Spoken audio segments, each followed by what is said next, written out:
Hello guys, চলে এসেছি আমার নতুন ব্লগ নিয়ে। আমার ইন্ট্রোটা দেওয়ার কথা মনে ছিল না, জন্য ইন্ট্রোটা আমি এখন শেষে দিচ্ছি। ব্লগ টক করা শেষ, তারপরে এখন আমি ইন্ট্রোটা দিচ্ছি। তো কিপ ওয়াচিং, ভালো লাগলে like comment share. Tata. Hello guys, welcome to my channel. আজকে আমার এই বান্ধবী সঞ্চির গায়ে হলুদ, মানে বিয়ে আর কি।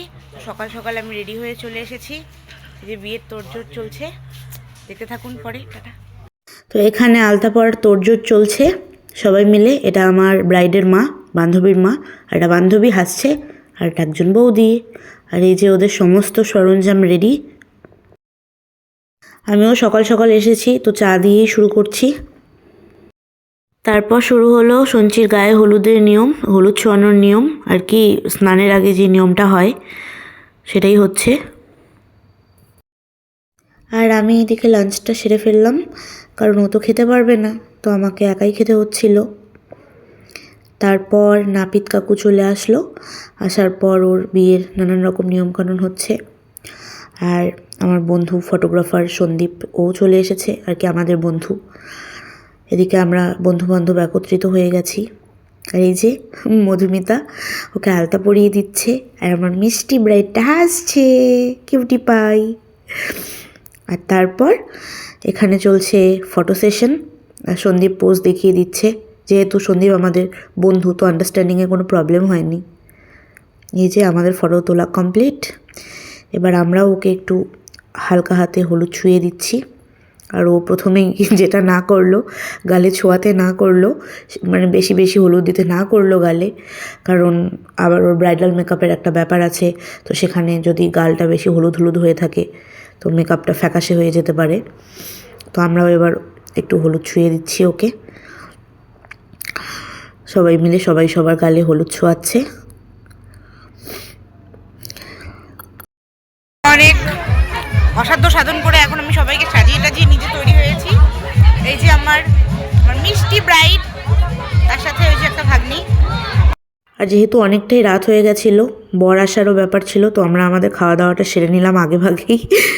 তো এই যে পুরো নাচানাচি চলছে। তারপর গিয়ে দেখি, কারণ একটু পরেই বর আসবে, তো সবাই খুব খুশিতে ছিল।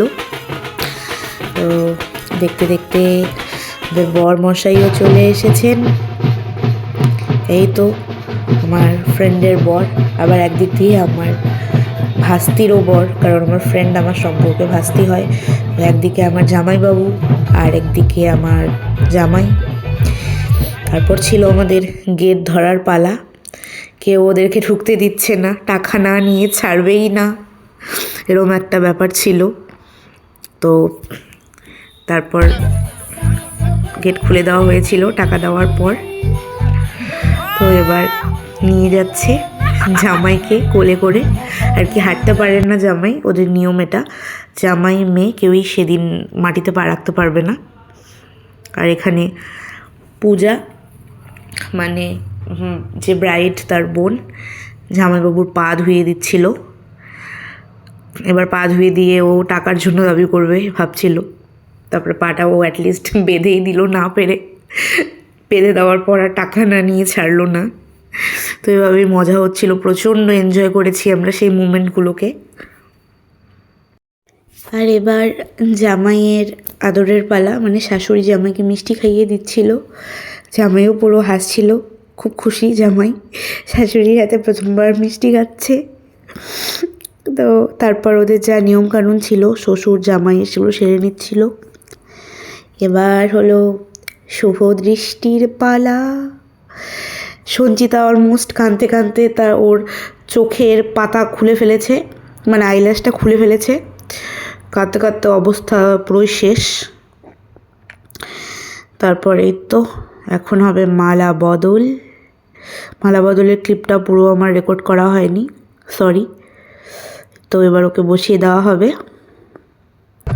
এই ফাঁকে আমরা মোটামুটি খুব ভালোভাবেই নেচে নিলাম আর কি, যাকে বলে চান্সের ডান্স। তো এভাবেই মজা করছিলাম প্রচণ্ড সবাই।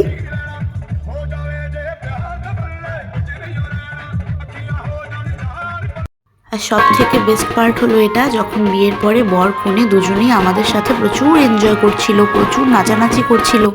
মানে আমাদের মনেই হচ্ছিল না যে আমাদের ঘরের মেয়ে কিছুক্ষণ পরে শ্বশুরবাড়ি চলে যাবে। ওরও সেটা তখনও পর্যন্ত হয়তো রিয়েলাইজ হচ্ছিল না। আমরা আর কি যেরকম বন্ধুবান্ধব নাচানাচি করি সেরকমভাবেও আমাদের সাথে নাচছিল। আমরাও মানে ওকে যে এতটা মিস করব এখন সেটা বুঝছি, তখন বুঝতে পারছিলাম না। আর এদিকে শালি জামাইবাবুকে ধরে পুরো টানাটানি করছে, নাচতেই হবে নাচতেই হবে। আর জামাইবাবু নতুন জামাইবাবু লজ্জা পাচ্ছে, নাচবেই না। তো এরকম করতে করতে অলমোস্ট আমরা 4:30 5টা ভোর পর্যন্ত নাচলাম। নাচার পর সবারই মনটা হঠাৎ খারাপ হয়ে গেল, কারণ আমরা ভাবছিলাম যে ও তো একটু পরেই চলে যাবে। তো সবার লাস্টের যে পর্বটা আর কি, বিদায় পর্ব, সেটা আমি ফোনে রেকর্ড করতে পারিনি, কারণ আমি নিজেও ইমোশনাল হয়ে গেছিলাম। আর যারা যারা মানে এই জিনিসটা ফেস করেছো তারা জানো সেই মুহূর্তে একটা বাড়ির লোক যখন একটা মেয়ে চলে যায় তাদের উপর দিয়ে কি যায়। তো সেই সিচুয়েশনে দাঁড়িয়ে আমি ফোন বের করব, সেগুলো রেকর্ড করব, মানে সেরকম মেন্টালিটি আমার আসেনি, আমি পারছিলাম না। তো আমি নিজেও কেঁদে ফেলছিলাম। হাজার হোক আমার বান্ধবীর বিয়ে হয়ে যাচ্ছে, এরকম কান্নাকাটি। তো যাই হোক, তার জন্য এক্সট্রিমলি সরি। যতটুকু দেখলেন আপনারা অতটুকু দেখে বলুন আপনাদের কেমন লাগলো, খারাপ ভালো যা কিছু মন্তব্য নিচে কমেন্ট বক্সে জানিয়ে দিন। টাটা।